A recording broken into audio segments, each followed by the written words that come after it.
Welcome to the Change Loves Company podcast, where I sit down with the creatives, fundraisers, social entrepreneurs, artists and activists, all with one thing in common. They're changing the world for the better through their work. I'd like to begin by acknowledging the traditional owners of the land I'm recording on today, the Gadigal people of the Eora Nation, and pay my respects to elders, past, present, and emerging. Always was, always will be.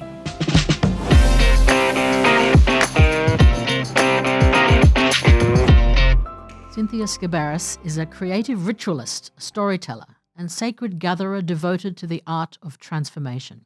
Grounded in the philosophy of Ashtanga Yoga, she honors the path of integration, body, breath, mind, and spirit, as a living, everyday practice. With deep roots in performance, embodiment, and ancestral wisdom traditions, Cynthia creates potent spaces where ceremony, creativity, and community converge. She's the founder and creative force behind Yoke, a printed publication for consciousness which launched in 2014 and celebrates the intersection of art, culture, and soul. As a creative activist, Cynthia brings a rare ability to foster nourishing communities and spark meaningful conversations for change. Through Creativity Moves, she has gathered a collective of female storytellers and creative experts who champion authenticity, beauty, and the feminine force.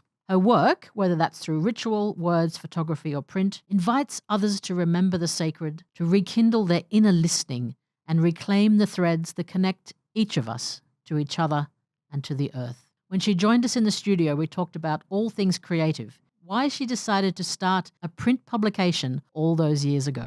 Cynthia Sciberras, it is an absolute delight to welcome you to the Change Loves Company podcast and the studio today. Welcome, welcome.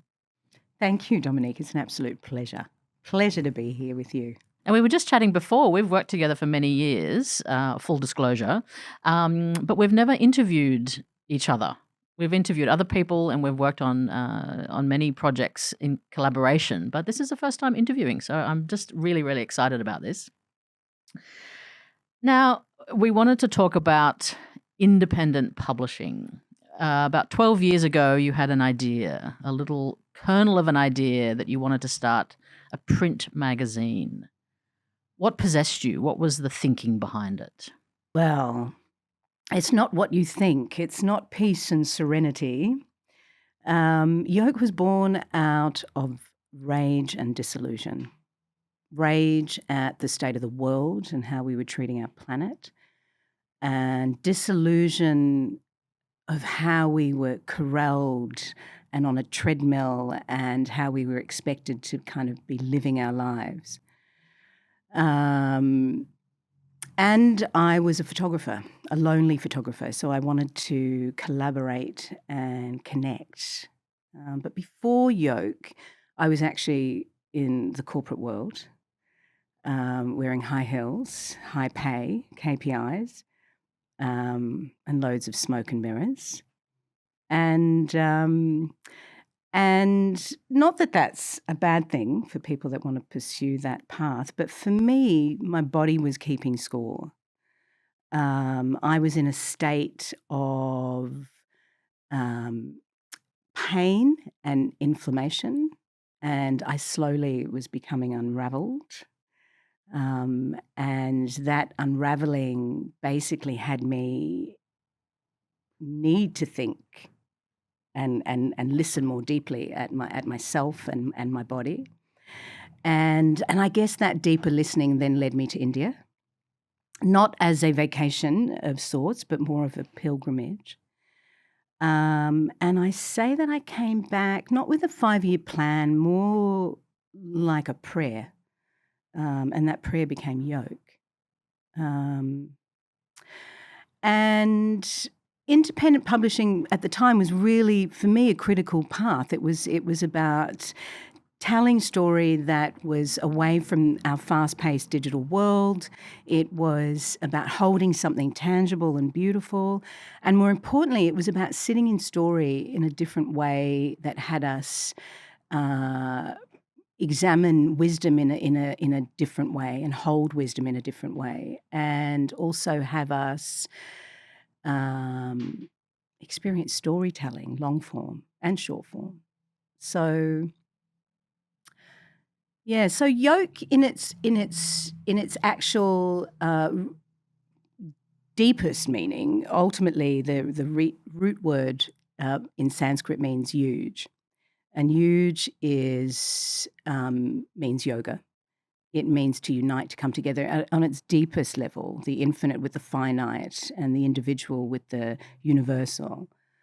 Um, and so, yoke for me became about asking the questions that kind of plagued me in a way because I was so unwell. Um, it was about what is wellness in the broader sense? What is wellness? What is wellness when it isn't uh, sold back to us? What is beauty when it isn't curated for exploitation? You know, and what becomes of creativity when the world protects it?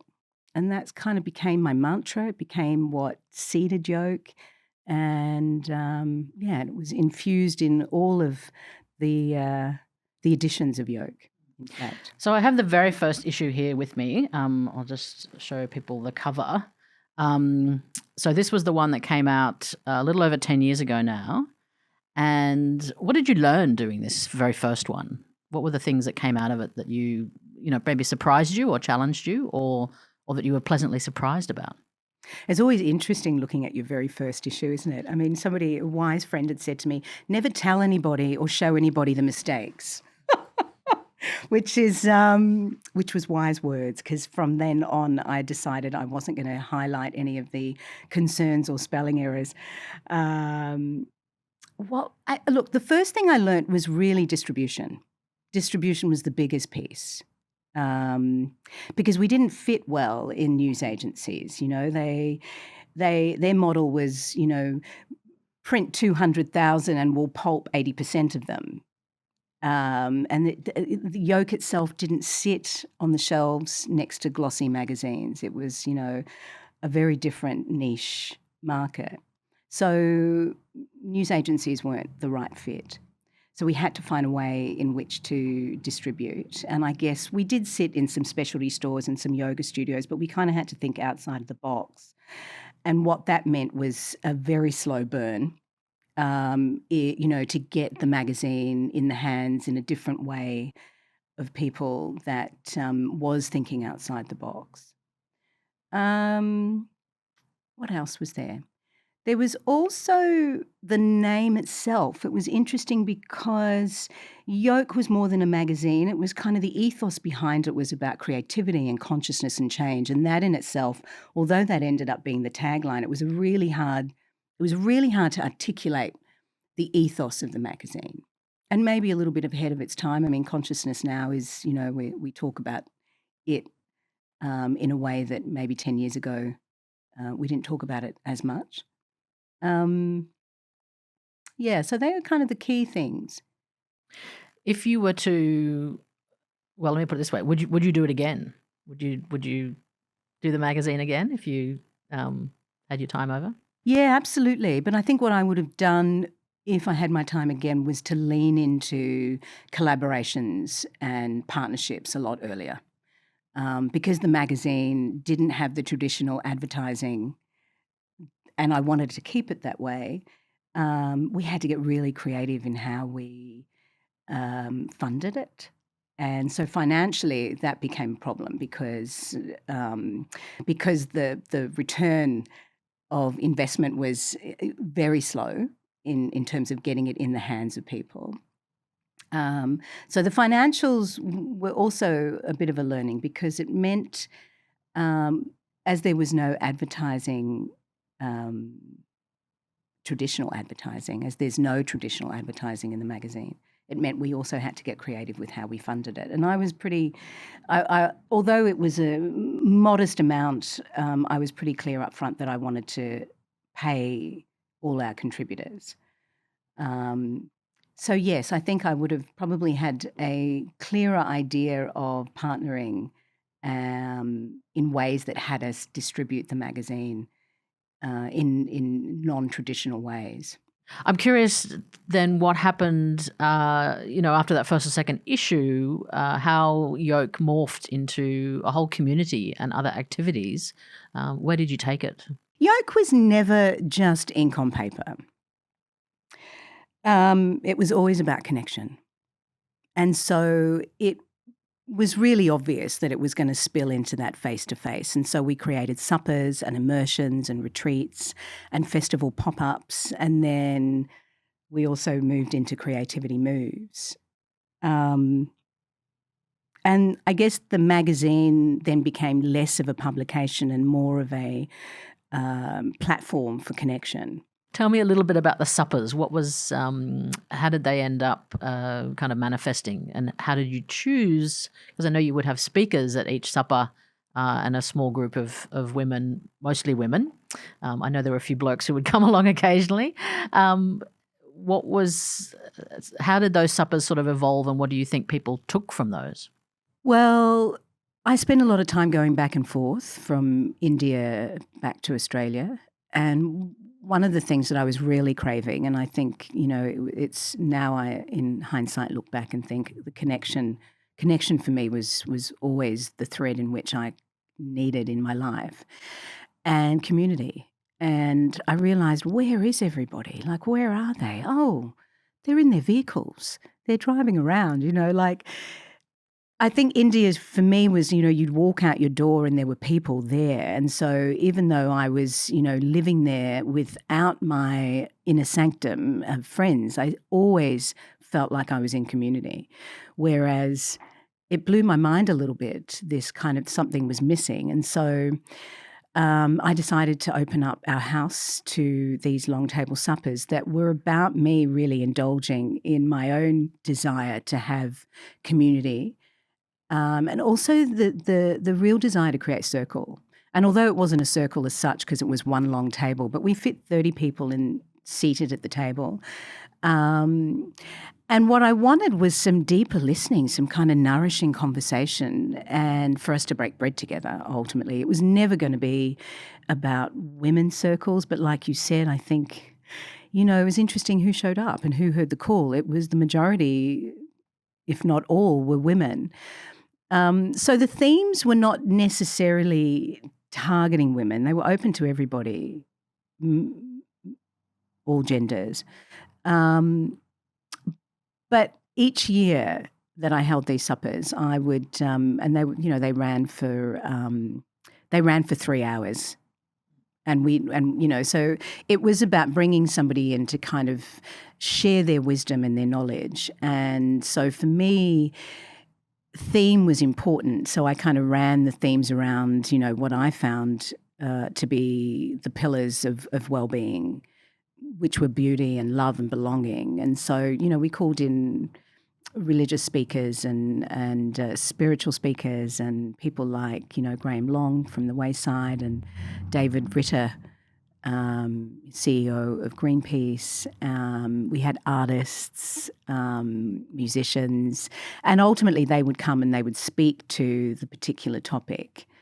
And then we'd eat, we'd feel nourished, and we'd say goodbye to each other till the next time. It was kind of amazing how the community very slowly developed, but at each subsequent supper, people would come back and they would bring friends who would then, you could see when people walked in the room that they kind of immediately felt, wow, I've found my tribe. Like these people kind of get where I'm coming from. And I think you were talking before about that sense, maybe particularly in Sydney, in a city where there's plenty of people around, but very little connection. You don't really feel, even with your neighbours. Maybe it's different if you go to a dog park or something, but then it's all about the dogs.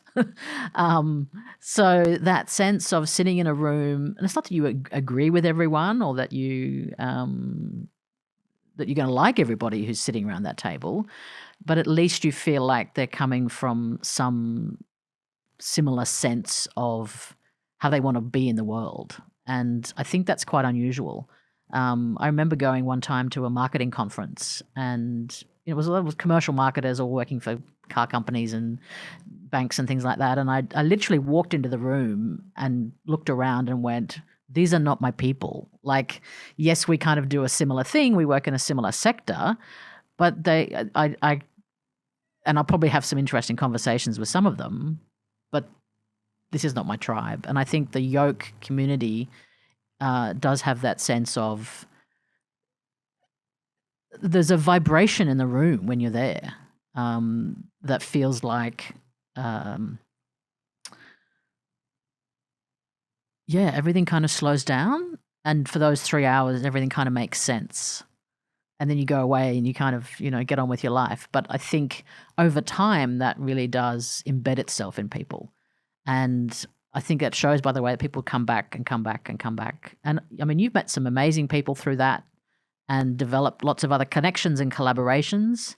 So tell me a little bit about, you mentioned before Creativity Moves, which again, full disclosure, I am also a collaborator in.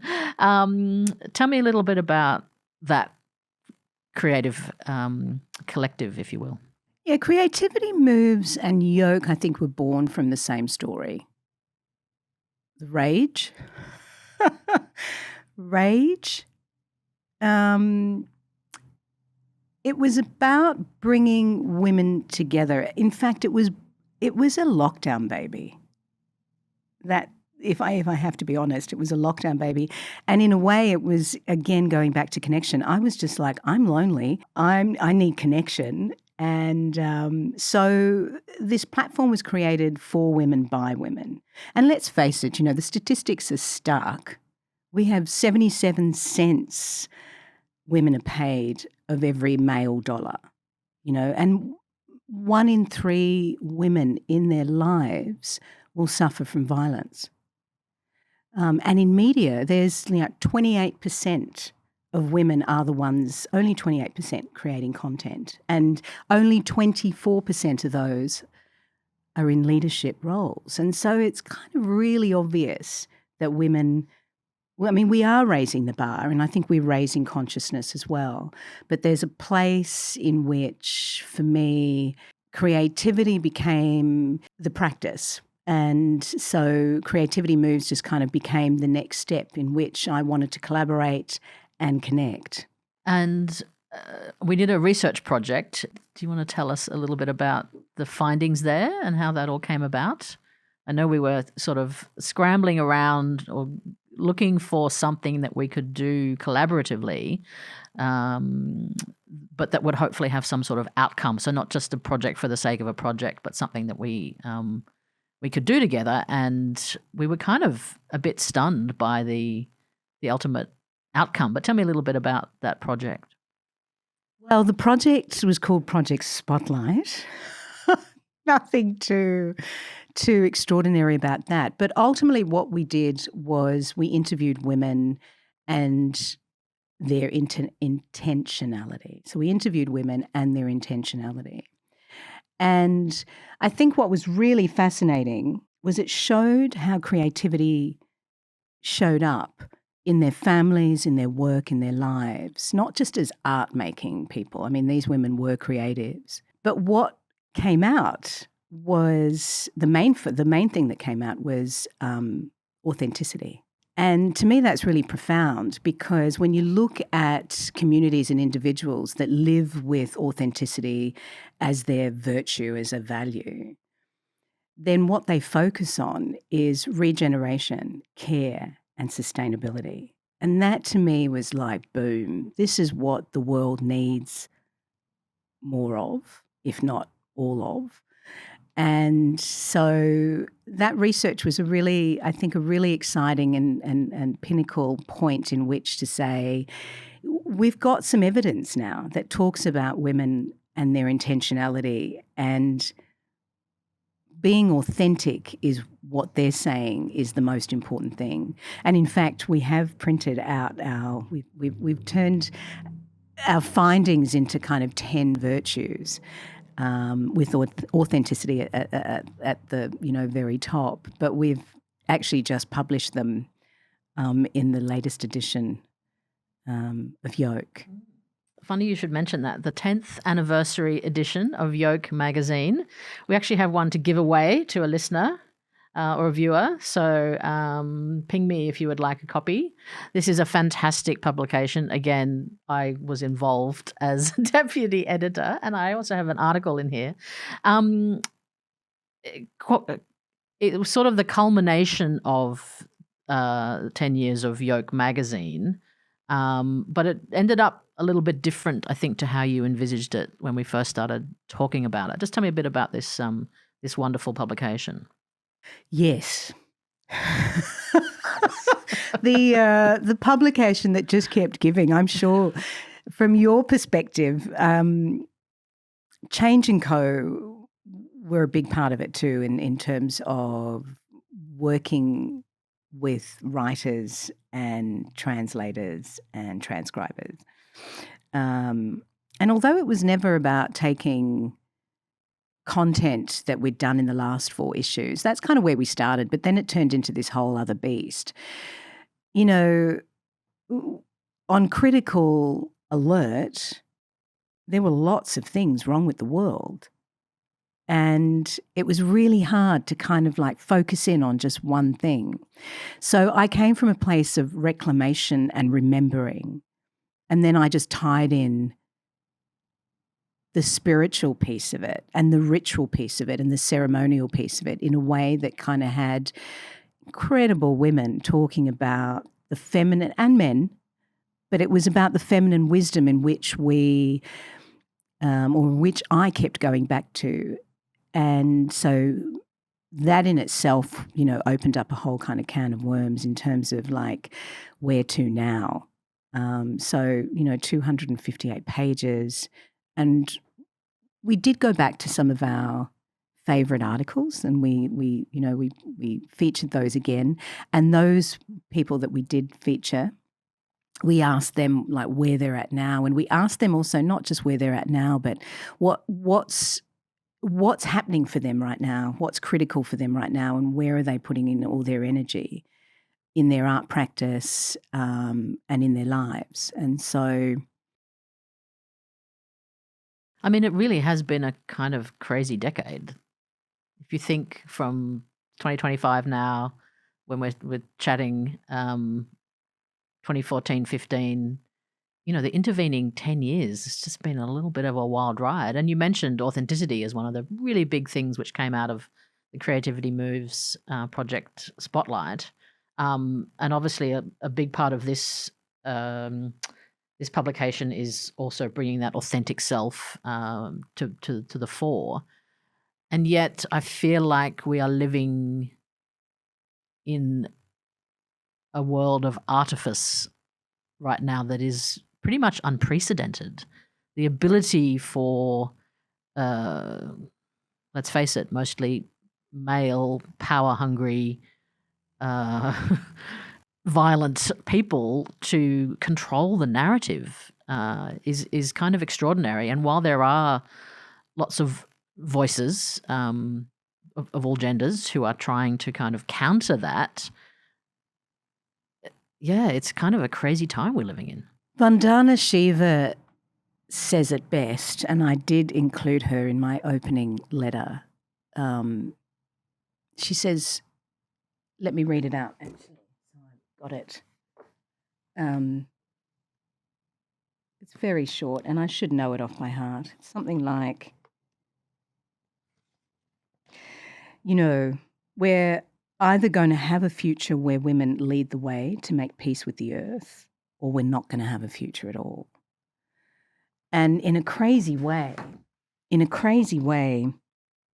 you know, 10 years of rage turned into kind of this art piece. I mean, I'm still in rage, but now I call it a sacred rage. And so in a way, I wanted this to be not about doom and gloom. I actually wanted it to be about hope and love, like a love letter, like a time capsule, something that we can sit and be nourished by.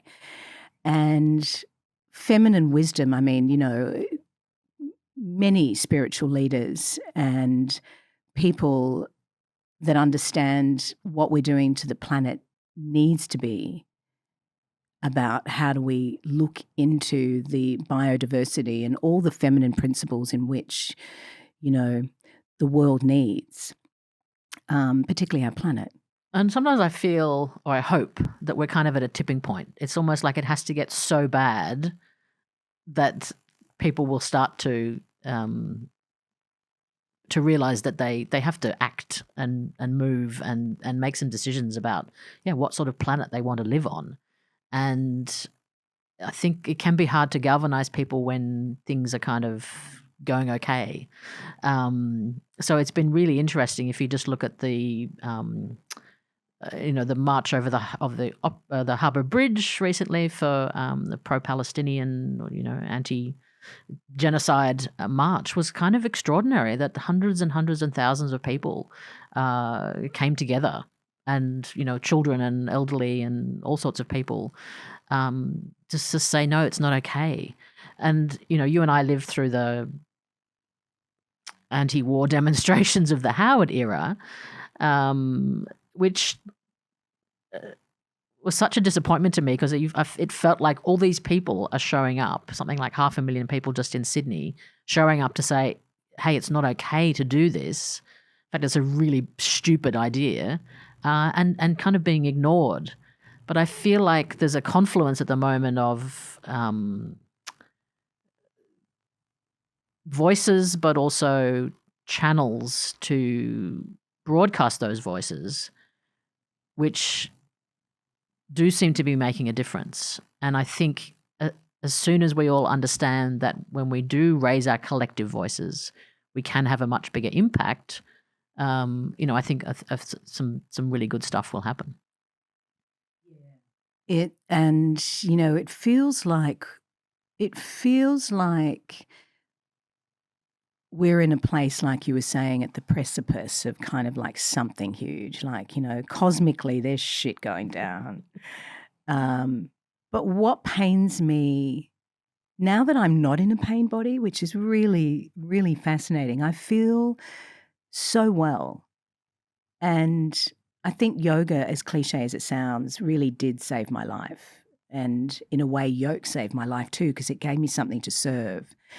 And it always was about how do we change the narrative? Like how do we step into something as change makers, And I think you can only do that when you are yourself well and living in community, and all the pillars of wellness, meaning, that we can be kinder to ourselves and we can be kinder to our planet, and we can be kinder to each other. I mean, there's no doubt.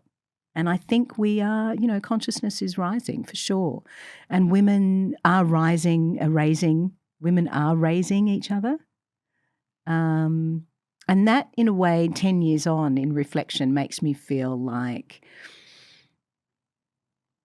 creativity is medicinal. It's not a practice that we should be taking lightly. It is a practice. It's not just about making art. And so, yeah, creativity for me is kind of really made it, it's made me think about how I want to live my life and the principles in which change, you need to step into something to create change, And so in a way, it is a kind of form of activism for me to tell story of the people that are in the world doing amazing things and creating change and transformation, not just for themselves, but for the world. Fantastic. I think we'll leave it there. That's just been an amazing conversation. Thank you again. Has it really, Dominique? For joining us in the studio.